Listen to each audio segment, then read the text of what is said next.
They have difficulty finding a job, or in between jobs or school time.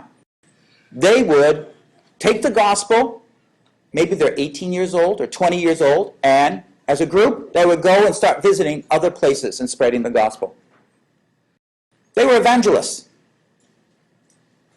Now, why aren't we evangelists? Why don't we ever perceive ourselves as having the eagerness, the zeal to pass that gospel on to others? And I know there's many of you here that actually would be like that. You would. Except your preoccupation with what you're doing in life doesn't allow you to step back and say, well, what does God want to do through my life? How has He gifted me and blessed me? And so there's a preoccupation with things, with status, with whatever, busyness, of course. We're always busy.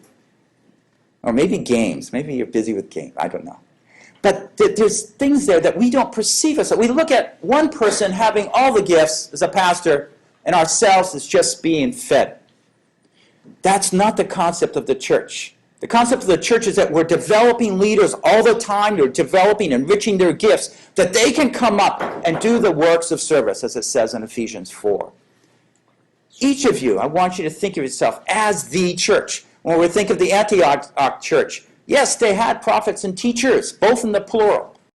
There was a shared leadership and a perceived that God was doing and speaking to all the people there through those individuals that God specially gifted to equip the church.